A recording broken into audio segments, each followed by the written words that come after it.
안녕하세요. 결혼한 지 아직 1년도 안 지난 따끈따끈한 신혼부부입니다. 제가 이렇게 오늘 사연을 보내게 된 이유는 장남도 아닌데 집안 제사에 책임감이 넘치는 저희 시아버지 이야기를 해보려고 해요. 저와 남편은 가까운 지인들의 소개로 처음 만나 연애를 시작하게 되었고, 그렇게 3년간의 만남을 이어오다가 결혼까지 하게 되었습니다. 결혼 준비하면서 시댁이 제사가 없는 집인 걸 알게 되었어요. 결혼 후 받을 수도 있는 명절 스트레스 때문에 남편에게 너네 집은 제사를 지내니? 하고 단도직입적으로 물어봐서 알게 된 건 아니에요. 저희 집이 제사를 지내거든요. 대신 명절 때나 다른 제사들은 다 생략하고 할머니 돌아가신 날에만 따로 기제사를 올려요. 할머니 제사만 챙기는 데에는 이유가 있습니다. 할머니가 저희 친정부모님을 엄청 아껴주셨거든요. 저희 어머니가 처음 결혼한 해에 할머니께서 내 아들 며느리가 나처럼 1년에 4번씩 개고생을 하는 꼴은 못 보겠다며 니들 조상이니 니들이 챙겨라 하고 제사 보이콧 선언을 하셨대요. 할머니도 그동안 제사 챙기느라 고생하셨던 게 있으셨겠지만 그 고생을 며느리인 저희 엄마한테 떠넘겨서 시집살이 대물림을 해주기가 싫으셨다네요. 아무튼 그 덕에 진짜로 저희 집은 제사가 없어지게 되었고, 그 뒤로도 할머니가 저희 어머니를 첫째 며느리라고 각별히 아껴주셨어요. 나중에 할아버지 돌아가시고 나서는 저희 어머니가 먼저 제안해서 할머니를 모시고 살았고요. 그 후로도 이래저래 할머니가 저희 집을 많이 챙겨주시고 그랬어서 그냥 제사라기보단 할머니 기일을 챙기는 느낌으로 제사를 챙기고 있습니다. 날짜도 기일에 딱 맞춰서 하는 게 아니고 다른 친척들도 오며 가며 하기 편하게 토요일로 날짜를 바꿨고요. 기제사라고 꼭 자정에 맞춰서 지낼 필요도 없다고, 할머니 기일을 이유로 겸사겸사 그냥 다 같이 친척들끼리 모여서 저녁 한 끼 먹고 그러는 시기예요. 음식도 각자 집에서 알아서 하나씩 해서 가지고 오다 보니 딱히 제사 준비하는데 힘들 것도 없고요. 아무튼 한참 연애하던 중에 그때 당시 남자친구였던 남편에게 오늘은 할머니 제사가 있어서 저녁 시간 되기 전에 집에 일찍 들어가 봐야 한다고 말을 꺼냈다가 그때 시댁이 제사가 없는 집이란 걸 알게 되었습니다. 그래서 겸사겸사 우리도 제사라고 딱히 있는 게 아니고 할머니 기일만 챙기는 거다. 어지간해서는 명절에도 따로 가족들끼리 모이지도 않는다고 그렇게 설명을 해주면서 시댁 제사에 관한 이야기도 듣게 되었습니다. 시댁이 사실 제사에 엄청 진심인 집이었대요. 시아버지는 막내 늦둥이에 위로 남자 형제분이 무려 4분이나 더 계시는데 말인즉슨 큰어머니가 4분이나 계신다는 소리였죠. 저희 집과는 다르게 할머니께서 제사에 엄청 진심이신 편이었다나 봐요. 아래로 자식들이 결혼해서 며느리가 생기면 생길수록 일할 사람이 늘어나는 거나 마찬가지였으니 그럴 때마다 제사 음식이 양도 양이지만 제사 음식 가짓수도 더 늘어나게 되었다고 해요. 그러다 할머님께서 건강이 안 좋아지기 시작했고 막내 아들인 저희 시아버지가 시어머니랑 결혼하는 걸 보고 나서 보름 만에 세상을 떠나셨다고 합니다. 그때 할머니 건강이 안 좋아서 조금 번갯불에 콩 구워 먹는 느낌으로 서둘러 결혼을 하게 된 감이 없지 않아 있었대요. 시어머니도 이 집이 제사에 이 정도로 진심인 집인 걸 미리 알았다면 결혼하지 않았을 거라는 식으로 아들인 남편한테 이후로도 몇 번씩이나 말을 하셨다네요. 아무튼 문제는 할머니가 돌아가시고 나서 악습이나 마찬가지인 제사가 사라진 게 아니고 더욱 더 가혹해진 게 문제였던 겁니다. 저희 시어머니 위로 있는 4분의 큰어머니들이 그간 당신들이 고생했던 걸 어떻게든 저희 시어머니한테 풀 생각이었던가 봐요. 큰어머니들이 시어머니한테 몇 번 가르쳐주고 나서는 정말 손 하나 까딱 안 하고 모든 걸 시어머니한테 떠넘기셨답니다. 그렇게 10년 정도 시어머니는 1년에 4번 있는 제사를 할머님까지 포함해 4명의 며느리들까지 총 5명이 준비하던 걸 시집 오자마자 영문도 모른 채 그 많은 제사 음식들을 혼자 힘으로 준비해야 했던 거예요. 아무것도 안 하고 놀고만 있던 건 아니고 큰어머니들이 일손을 보태긴 했다지만 제사 음식 준비를 100이라고 치면 시어머니가 거의 80을 하고 나머지 4분이서 20 정도를 했다고 보면 된답니다. 제사 준비라고 넷이서 한 통속이 돼서 그렇게 부려먹었는데 평소라곤 또 시어머니를 안 괴롭혔었겠나요? 집마다 무슨 할 일이 있으면 묻지도 따지지도 않고 불러내서 시어머니를 부려먹고 그런 식이었답니다. 그래도 시어머니가 꾹꾹 참고 그렇게 버티고 계셨는데 남편 아래로 연년생인 신우가 있거든요. 그 신우 때문에 결국 저희 시어머니가 폭발을 하게 되었던 거예요. 그날도 한참 시어머니 혼자서 전날 저녁부터 거의 꼬박 밤을 새다시피 해서 제사 음식을 준비하고 계셨다고 해요. 아침 일찍부터 해서 하나둘씩 친척들이 모이기 시작했고 시어머니가 거의 모든 준비를 마쳐놓은 상황에 큰어머니 네 분께 잠깐 쉬고 올 테니 마무리 좀 부탁한다고 하고 잠깐 방에 들어가셨답니다. 밤을 거의 새다시피 해서 준비를 하셨다 보니 잠깐 눈 좀 붙이고 나올 생각이셨던 거죠. 그렇게 한 30분 정도 눈을 붙이고 다시 나오셨는데 나오자마자 시어머니가 거기서 기겁을 하셨다는 거예요. 나가보니까 4명의 큰어머니들에 둘러싸여서 당시 9살밖에 안 된 신우가 동태전을 뒤집고 있었답니다. 세상에 큰어머니라는 사람들이 9살밖에 안 된 조카한테 일을 시킨 거죠. 물론 아예 일을 떠넘긴 건 아니고 자기들 전 부치는데 이리 오라고 해서 앉혀놓고 너도 해보라고 뒤집개를 쥐어줬던 건가 봅니다. 아버님이 늦둥이인데다가 막내다 보니 남편이나 신우가 다른 친척 형제들하고도 나이차가 상당히 나는 편이에요. 시어머니 입장에선 지난 10년 세월 동안 지들 자식들한테는 전을 부치기는커녕 주방 근처에는 혹시나 기름이라도 튈까봐 얼씬도 못하게 했고 한참 시어머니 혼자서 전을 부치고 있으면 애들 먹인다고 빈 그릇 들고 와 덜어가서 챙겨주기 바빴었다는데 당장 9살밖에 안 된 당신 딸한테는 먹어보라고 전을 먹여주기는커녕 너도 뒤집어보라고 일을 시키고 있으니 그걸 보고 눈이 안 돌아가는 엄마가 세상에 어디 있겠어요. 그 와중에 큰어머니들이 저희 시어머니한테 네 딸 전 부치는 것 좀 보라면서 엄마 닮아가지고 일은 기가 막히게 하겠다고 다음번 제사부터는 손이 하나 더 생기는 거니까 우리 동서 좀 편해지겠네 하면서 비아냥대기까지 했다는 겁니다. 그 와중에 10살도 안 된 꼬마애가 뭘 알겠나요. 큰엄마들이 잘한다 하니까 신이 나가지고 그 고사리만한 손으로 뒤집개를 들어 전을 뒤집는데 그걸 보자마자 시어머니가 폭발해서 그날 혼자 힘으로 밤새 준비했던 제사상을 뒤집어 엎어버렸답니다. 남편이 해주는 20년도 더 된 이야기인데 제사상을 뒤집어 엎어버렸다는 그 말을 듣고 제 속이 얼마나 후련하던지. 남편도 엄청 어릴 적이지만 그날만큼은 충격이 커서 그런가 아직도 장면이 기억이 나는 게 있다네요. 시아버지하고도 그날 대판 싸웠다고 하고요. 넌 대체 뭘 했길래 네 형수들이 우리 딸 부려먹으려는 거 막아서지도 못하고 가만히 있었느냐고 어쩌고저쩌고. 아무튼 그렇게 그날부로 시어머니는 시댁 제사에는 일절 관여하지 않겠다 선언을 해버렸고 그렇게 남편 집에는 제사가 없어졌다는 사실을 알려줬어요. 정확히는 시부모님네가 다른 가족들하고 관계가 소원해져서 그 뒤로 얼굴도 안 보고 지내는 사이가 되었던 거죠. 그 이후로 시부모님네 빼고서 남은 가족들끼리 제사를 지내긴 지냈나 본데 몇 해 못 가고 제사 음식을 네가 하니 내가 하니 왜 나만 하니 그런 문제로 큰어머니들끼리 서로 떠넘기고 싸우고 그러다 결국 제사도 없어지고 온 가족들이 전부 사이가 나빠졌다는 겁니다. 그렇게 공식적으로 시댁에는 제사가 없어지게 되었다고 해요. 그 뒤로 가족들이 사이가 다시 좋아져서 교류하고 지내는 건 또 아니랍니다. 남편은 다른 건 모르겠고 남편이 어릴 적의 일이지만 시어머니가 상상도 못할 만큼 고생을 하셨다는 걸 직접 두 눈으로 보았다 보니 제사에 대해서 남편은 부정적인 생각을 가지고 있었대요. 그런데 저희처럼 제사를 지내는 집이 있다니까 그건 또 새롭다고. 왜 우리 집 어른들은 간소하게 지낼 생각은 안 하고 서로 떠넘기기만 했을까? 그런 식으로 놀라워했었죠. 아무튼 그렇게 본의 아니게 시댁 제사에 얽힌 이야기를 결혼 전부터 알게 되었습니다. 제사를 그때부터 계속 지냈다고 해도 그 때문에 결혼을 안 할 생각도 아니었고 사실 크게 상관없는 이야기나 마찬가지였어요. 그렇게 남편과 결혼해서 작년 5월부터 결혼 생활을 시작했습니다. 시댁이 지방에 있는 데다가 거리도 엄청 멀리 있다 보니 자주 찾아뵐 일은 없었어요. 결혼 전에 인사드리러 간다고 한번 찾아뵈었던 게 전부였습니다. 상견례는 친정하고 딱 중간쯤 위치해서 했었다 보니 그 뒤로는 정말 시댁까지 갈 일이 전혀 없었어요. 신혼여행 다녀와서도 안부 인사만 전해드리고 끝이었습니다.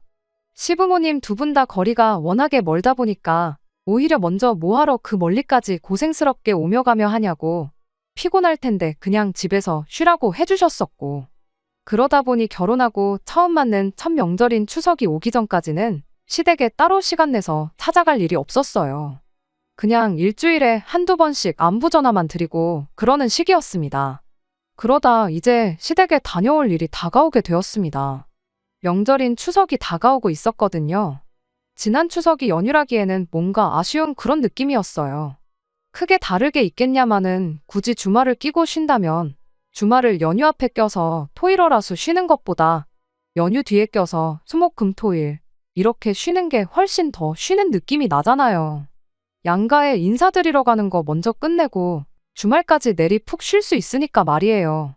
그런데 그러던 중 저희 회사에서 직원복지 차원에서 길게 쉬고 오라고 목요일, 금요일을 아예 재량휴일로 만들어줬습니다. 5일짜리 연휴가 난데없이 9일짜리 거의 휴가에 맞먹는 황금 연휴가 돼버린 거죠. 결혼이다 신혼여행이다 해서 휴가도 미리 땡겨 써버린 바람에 내년까진 꼼짝없이 회사만 나가겠구나 싶었는데 완전 운이 좋았죠. 혹시나 싶어서 남편도 회사의 상황을 설명하고 연차 신청을 냈는데 감사하게도 회사에서 그렇게 쉬라고 허락을 해준 덕분에 남편도 똑같이 황금 연휴를 즐길 수가 있게 되었어요.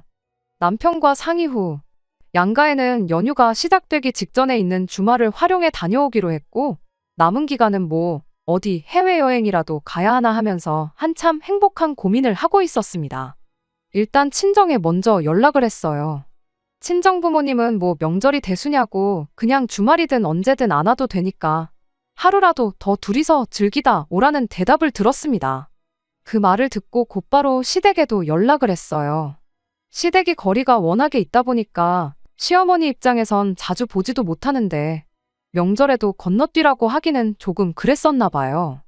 그래서 토요일에라도 일찍 들렀다 가면 좋겠다는 식으로 대답을 하셨고요. 애초에 그날쯤 해서 다녀올 생각이었다 보니 섭섭하거나 그런 건 없었습니다. 친정에는 안 가도 되게 되었으니 그냥 아예 그러면 토요일날 가서 하루 자고 일요일까지 해서 이틀 내내 시댁에서 시간을 보내고 여행을 출발하면 되는 건가 하고 그렇게 계획을 세웠죠. 그러다 그날 저녁에 시아버지한테서 전화가 왔어요. 아무리 그래도 명절을 건너뛰는 건 그렇지 않냐면서 추석 당일날에 시댁에 오는 걸로 하라고 말을 바꾸시더라고요. 시어머니한테만 말씀드리고 허락을 받아낸 거였다 보니 아버님 딴에는 기분이 좀 안 좋았나 봐요. 남편이 아버님께 모처럼 9일짜리 연휴인데 사정 좀 봐주시면 안 되겠냐고 몇 번을 물었지만 시아버지는 절대 안 된다며 고집까지 부리기 시작했습니다. 명절 무시하고 그렇게 시댁에 오면 그냥 아무 때나 주말에 오는 거랑 뭐가 다르냐면서 말이에요. 그렇게 결국엔 명절날 시댁에 찾아뵙는 걸로 이야기를 끝내고 전화를 끊었습니다. 전화 끊고 나서 몇 시간 지나지 않아 시어머니한테서 다시 전화가 걸려왔어요. 당신 딴에도 저희들 연휴 맞아서 어디 좀 길게 다녀오게 해주라고 몇 번을 설득했었는데 시아버지가 워낙에 완고하게 나오는지라 어쩔 수 없었다면서 미안하다고 하시더라고요. 시어머니가 저희한테 사과하실 일은 아니라고 저희도 너무 저희들 생각만 한 것 같다고 죄송하다 사과드렸어요. 물론 말은 그렇게 했지만 이상한 데서 고집을 부려대는 시아버지가 원망스럽긴 했습니다. 9일 연휴 중 딱 중간이나 마찬가지인 추석날을 비울 수가 없게 되었다 보니 해외여행은 꿈도 꿀 수 없는 이야기가 되어버렸으니까요. 그래도 나름대로 알차게 연휴를 보내야겠다고 남편과 계획을 세우게 되었어요. 그러던 중 저희가 여행을 안 가기로 했다는 소식을 들은 친정어머니께서 전화를 해오셨습니다. 저희 작은아버지네가 은퇴를 하면서 은퇴자금으로 속초 어디쯤 바다 전망 좋은 곳에 운영 중이던 펜션을 하나 매입하셨다네요. 내년 여름 성수기가 오기 전까지 시간적 여유가 많다 보니 작은아버지가 직접 펜션을 리모델링을 하실 계획이시랍니다.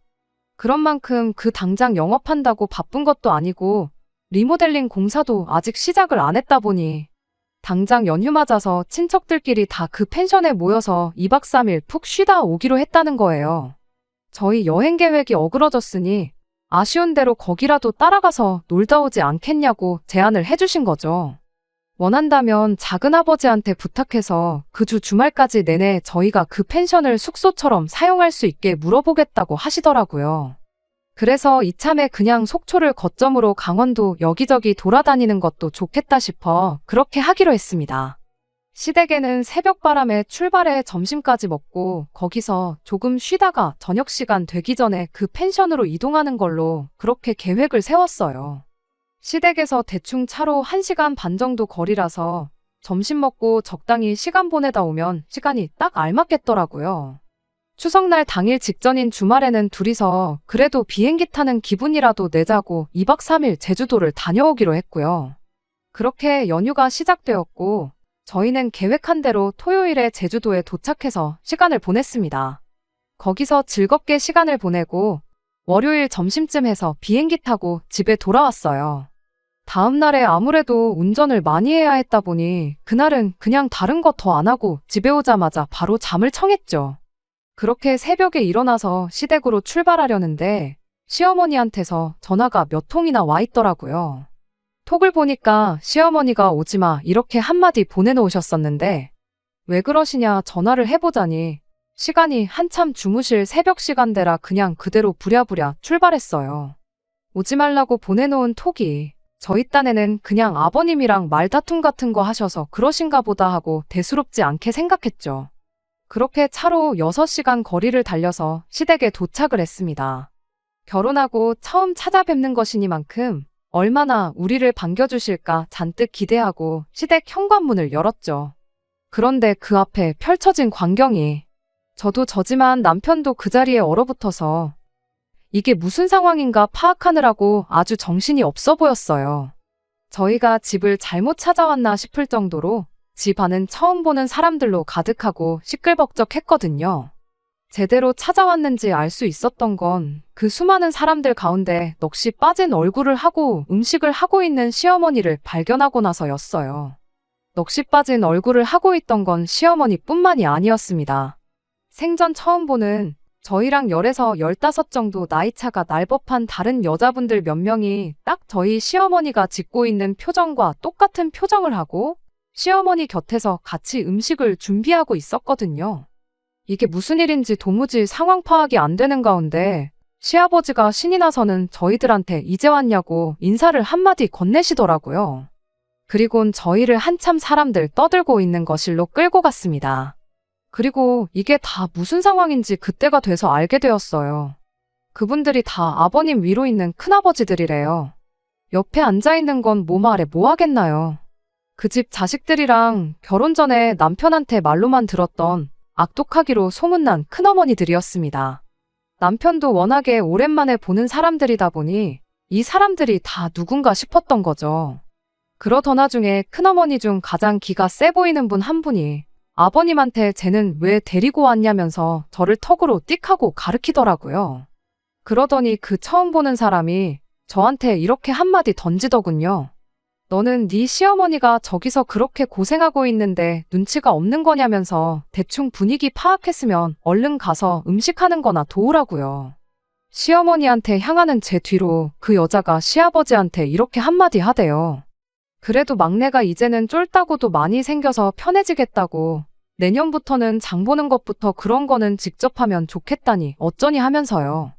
시아버지는 거기다 대고 압류 하고 대답하고 있었고요. 상황이 어떻게 돌아가고 있는 건지는 안 봐도 딱 알겠더라고요. 저는 바로 시어머니 옆으로 자리를 앉았어요. 어머님한테 이게 다 무슨 일이냐고 물으니 오지 말라고 한 건데 전화는 왜 안 받았느냐며 당신도 워낙에 갑작스러워서 저희한테 다시 전화를 할 겨를이 없었다는 소리를 하시더라고요. 이 인간이 기어이 며느리 생겼다고 연 끊고 지내던 지 식구들 불러 모아 제사를 부활시켰다는 거예요.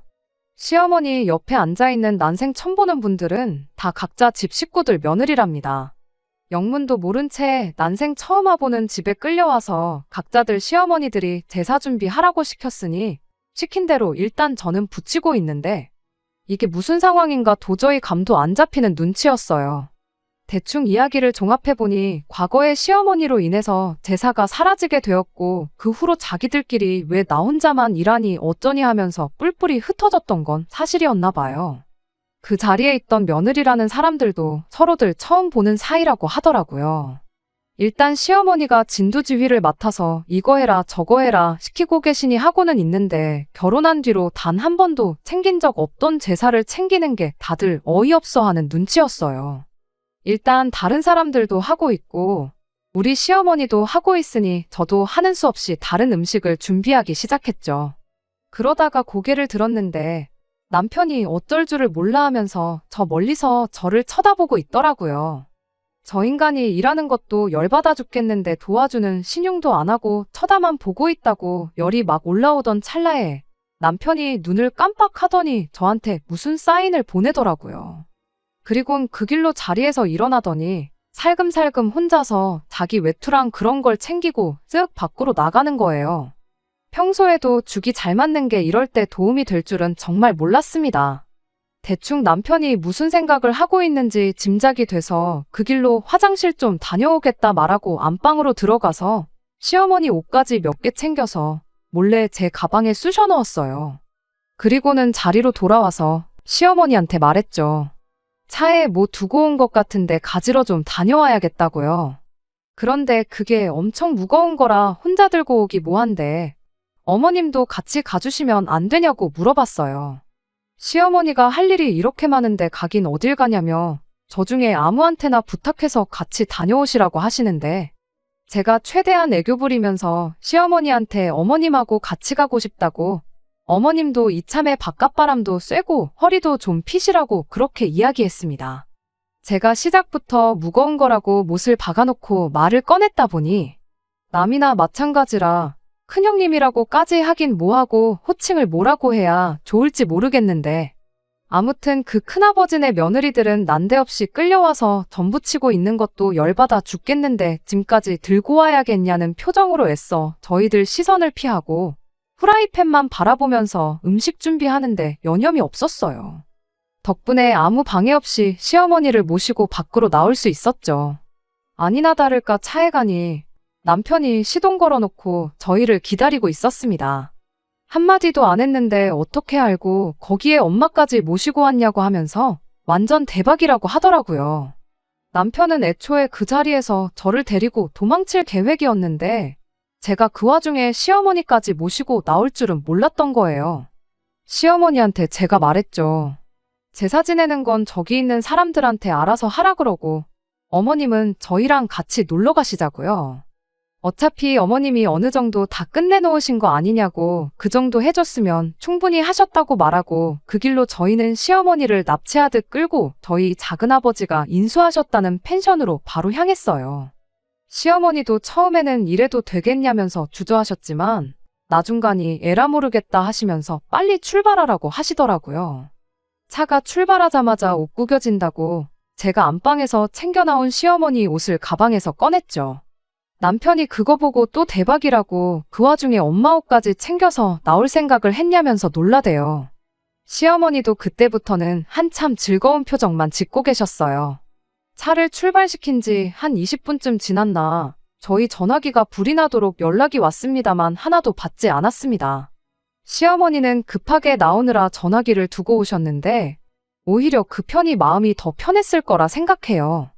그렇게 차를 1시간쯤 더 달려서 펜션에 도착했는데 저희 부모님이 저희 보고 생각보다 일찍 왔다며 놀라셨다가 차 안에 같이 계신 시어머니 보고는 한 번 더 놀라셨어요. 원래 먹을 거 준비해둔 거 저희들 오면 저녁에 먹으려고 했는데 저녁까지 기다릴 게 뭐가 있냐며 그 자리에서 아주 저희들끼리 작은 잔치를 열었지요. 시어머니도 한참 같이 신나게 즐겨 하시다가 명절에 이렇게 가족들끼리 재미나게 보내는 방법도 있는데 왜 우리 바깥 양반은 저 모양인지 모르겠다며 한숨을 쉬시는데 참 생각이 많아졌습니다. 그렇게 한참 먹고 놀고 하다 보니 시간이 어느덧 오후 2시쯤 되었어요. 시어머니가 한참 고민하다가 저희를 부르시더니 운전하느라 고생하는 거 알지만 집에 다시 데려다 줄 수 있냐고 물으시더라고요. 혹시 저희 친정 식구들만 있어서 불편하시냐고 저희 가족들 그런 거 별로 신경 안 쓰는 분들이시니까 부담 가지실 필요 없다고 대답했더니 그게 아니고 그때쯤이면 제사도 다 끝나지 않았겠냐 하시는 거예요. 이미 일이 이렇게 된 거 어쩔 수는 없지만 그래도 아버님한테 미안하다고 사과는 하실 생각이셨는가 봐요. 그래도 그 인간이 사람들 모인 자리에서 혼자 얼마나 난감했겠냐 하시면서요. 이왕 이렇게 된 거 집에 가서 아버님하고 깔끔하게 화해하고 어차피 저희는 다시 이쪽으로 와야 하니까 당신들 차 끌고 같이 이쪽으로 오자십니다. 아직 저녁도 남았고 하니 그 양반도 먹고 마시는 거 얼마나 좋아하는데 같이 놀면 좀 좋겠냐시면서요. 그것도 역시 좋은 생각인 것 같아서 저희도 그렇게 하기로 하고 시간 더 끌게 뭐 있나 싶어서 바로 차를 출발시켰어요. 그렇게 다시 시댁에 도착했는데 예상대로 집은 텅텅 비어있고 아버님 혼자 계셨습니다. 그런데 저희 예상과는 다른 게 하나 있었어요. 제사를 지내고 나서 가족들이 돌아간 모양새가 아니었습니다. 바닥에 신문지 이리저리 펼쳐져 있고 음식 준비하던 게 그대로 다 있었거든요. 얼마나 진수성찬을 차리려고 했던 건지 3개나 이어붙여 놓은 제사상 위에는 아무것도 올라와 있지 않았고요. 시아버지는 혼자 그 제사상 앞에 양반다리를 하고 앉아서는 멍하니 먼 산만 바라보고 있었습니다. 저희가 들어오자마자 시아버지는 불같이 화를 내기 시작했지요. 20년 만에 뿔뿔이 흩어진 가족들 겨우겨우 하나로 모아서 모처럼 자리를 만들었는데 너 때문에 아주 이제 온 가족들이 2번 다시 만날 일도 없을 사이가 됐다면서요. 저희가 중간에 그런 식으로 나갔다는 걸 알게 되고는 일단 먼저 영문도 모른 채 끌려와서 음식 준비하던 큰아버님들네 며느리들이 들고 일어섰답니다. 그 집 아들들한테 우리가 여기 끌려와서 뭐 하고 있는 거냐고 하면서 그 길로 자기들도 음식이고 제사 준비고 안 한다고 했다는 거예요. 저희보다 많아봐야 40대 중후반인 분들인데 그 또래의 아내 이겨먹고 한 번도 지낸 적 없던 제사 준비하라고 큰소리칠 남편이 몇이나 되겠나요. 그전까지야 저희 시어머니가 대표로 총대 메고 고생하고 있으니 어찌어찌 통솔이 되는 분위기였는데 저희가 그냥 그렇게 갔다는 사실을 알고는 하나둘씩 자리를 떠나간 겁니다. 당신들 며느리가 없다고 그 자리에 바통을 넘겨받아 음식 준비를 하실 큰어머님들이셨으면 애초에 처음부터 저희 시어머니한테만 일을 시키지도 않았겠지요. 당장 일할 사람들이 아무도 없어지니 그분들도 그 길로 시아버지한테 한마디씩 하고 집을 떠나갔다는 겁니다.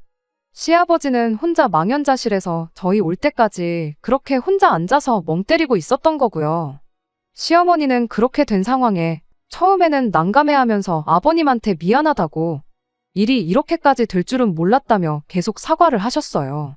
저희도 너무 경거망동을 한 건가 싶어서 한참 고개 숙이고 같이 아버님한테 혼나고 있었죠. 그 와중에 시아버지가 한마디를 꺼내시더군요. 제사 음식 좀 하는 게 뭐가 힘드냐며. 너 우리 집에 시집 오기 전에 형수님들도 다 하던 거 아니었냐고. 뭐 어디 너만 고생하는 건 줄 착각하지 말라면서 저희들 있는 건 아랑곳하지도 않고 막말을 하는 거 아니겠어요? 20년 세월 가족들 사이 이간질시켜서 서로 등지고 살게 만들었으면 됐지. 이제 다시 좀 잘 지내보려는데 그걸 못 참고 이렇게 집안꼴을 풍비박산 내놓으니 좋으냐고. 올해는 특히 형님들네 며느리들도 있고 우리 며느리도 있고 쫄따구들이 몇 명인데 부려먹기만 하면 돼서 몇 배나 쉬워진 걸 가지고 그게 하기 싫어서 어른이 돼서 그걸 못 참고 내뺐냐고 큰 소리를 치는 겁니다. 그런데 한참을 미안하다는 말만 반복하던 시어머니가 난데없이 시아버지한테 언성을 높이면서 한마디 하셨어요. 그래서 니네 집 식구들이 안 되는 거라고. 이제 보니 아주 똑같은 놈이다 못해 같은 핏줄 아니랄까봐 아주 더한 놈이라면서 어떻게 그 악습을 또 며느리들한테 물려줄 생각을 다 했냐시더군요. 당신도 집집마다 며느리들 다 끌고 온 마당에 애들한테 떠넘기면 안 힘든 거 몰랐겠냐입니다. 그런데 그렇게 하면 지난 시간 동안 상종도 못할 인간들이라고 생각했던 당신 형님들이랑 큰동서들하고 내가 다를 게 뭐가 있겠냐고 하시더군요. 그리고 그렇게 제사를 애들 손으로 넘겨주면 며느리들은 며느리들끼리 신이 나서 잘도 힘을 합쳐 제사를 지냈겠냐고. 모르긴 몰라도 10살이나 넘게 더 어린 우리 애들이 또 독박 쓰게 될 것이 뻔한 거 아니겠냐고 일침을 하시더군요. 아버님은 그 와중에도 한마디도 지지 않고는 예전처럼 1년에 제사 4번씩 챙기려던 것도 아니고 명절 때만 챙기려고 했다고. 고작 1년에 2번 있는 제사 가지고 뭘 그렇게까지 오바를 떠냐면서 남들 다 하는 건데 좀 하면 뭐 어떻냐면서 저한테 대답을 바라시더군요. 제가 순간 당황해서 아무 말도 못하고 있는데 시어머니가 당신이야 아무것도 모르고 결혼해서 결혼 잘못했다 그런 생각만 하고 애들 보면서 10년을 버텼지. 저같이 요즘 애들은 그런 거 참기나 하겠냐고 그렇게 자식 새끼 이혼시키고 그러면 기분 참 좋겠다고 한마디 하시는 겁니다. 하긴 그러니까 우리 딸이 10살도 안 된 나이에 전부치고 있는 모습 보고 지 가족들하고 시시덕거리면서 잘한다고 박수나 치고 있지 그때 알아봤어야 했는데 몰라본 내 잘못이라며 아주 분통이 다 터진다고 가슴을 내리치시는 거예요. 그러다 그때 이혼 못했다고 지금도 못할 거 있냐면서 난데없이 시아버지한테 이혼하자는 이야기를 꺼내셨어요. 그 말이 나오기 무섭게 아버님을 포함해 저희 둘까지도 깜짝 놀라서 시어머니를 쳐다봤습니다. 그 표정만 봐도 얼마나 진심인지가 느껴졌죠. 제가 나서서라도 뭘 이혼까지 하시냐 하고 말려야 하나 싶었는데 도무지 입이 떨어지지가 않을 정도였어요. 그건 며느리인 제가 아니라 아들인 남편도 똑같았나 봐요. 그렇게 저희는 아무 말도 못하고 있었는데 어머님이 아버님한테 당신 말이 맞다고 1년에 4번도 지내던 제사인데 2번이 뭐가 힘들겠냐. 남들도 다 하는 건데 어려울 거 없다고. 그러니까 그 잘난 니네 집 제사상은 상관도 없는 남의 집 딸 자식들 부려먹어서 지낼 생각 하지 말고 니들 손으로 직접 지내면 되는 거 아니냐고. 나는 이혼해서 손 뗄 테니 니들끼리 며느리를 부려먹던 자식들 이혼시켜서 니들끼리 지내던 그 잘난 제사 알아서 챙기라고 한마디 하고는 저희한테 괜히 오자고 해서 벌써게 만들어 미안하다고 한마디 하시고는 저희를 데리고 다시 집 밖으로 나가시더라고요. 나오시면서도 저딴 인간 밥 챙겨주자고 여기까지 오자고 한 게 다 후회가 된다시며 이제야 속이 후련하다고 한마디 하시대요. 결국 저희는 그렇게 다시 펜션으로 돌아왔어요. 오는 길에 신우한테 주소를 찍어줬는데 거리가 있다 보니 저희 저녁 먹기 시작하고 한참 지나서 신우가 도착을 했습니다. 전화로 대충 자초지종을 설명해줬는데 신우는 뭐 대화고 뭐고 할 것도 없이 도착하자마자 시어머니한테 이혼 결정 잘하셨다고 한마디 해주더군요. 엄마 챙기는 건 딸밖에 없다는데 그게 무슨 말인지 딱 알았어요. 아마 모르긴 몰라도 그날 아침에 신우가 시댁에만 있었더라면 일이 그 지경까지 가기 전에 신우 선에서 큰아버지고 큰어머니고 시댁에 발도 못 붙여보고 쫓겨나지 않았을까 하는 생각까지 들었습니다. 아무튼 심각한 이야기는 생각보다 금방 끝났고 그렇게 저희는 저희대로 즐겁게 먹고 즐기고 시간을 보냈네요. 원래는 저랑 남편 둘이서 그 펜션에서 연휴 끝날 때까지 있다 가려고 했는데 이렇게 된 거 시어머니와 신우도 같이 해서 넷이서 시간을 보내게 되었습니다. 그 후로 시어머니는 바로 이혼 준비를 시작했고 그동안은 서울에서 신우랑 같이 지내기로 했어요. 재산 분할받으면 지금 집이 좁은 편이라 신우랑 같이 지낼 만한 넓은 집을 알아봐야겠다시는 걸 보니 시아버지가 어떻게 사과를 해와도 다시 합치실 생각은 없는가 봐요. 이번 연휴도 어쩌다 보니 저희는 한 주 내내 쉬게 되었는데 일단 신우랑 같이 해서 시어머니 모시고 여행 좀 다녀왔다가 연휴 막바지쯤 해서 아버님 보러 내려갔다 올 생각이에요. 혹시 또 제사 준비니 어쩌니 해서 명절 당일날 오라고 하시면 그냥 안 갈 생각이긴 합니다만 그래도 어머님이랑 이혼하신 거지 저한테는 아직 시아버지니까 제 할 도리는 하고 살려고요. 끝까지 들어주셔서 감사합니다. 오늘의 사연은 여기까지입니다. 구독과 좋아요, 알람 설정 부탁드리고 더 좋은 사연으로 다시 찾아뵙겠습니다. 감사합니다.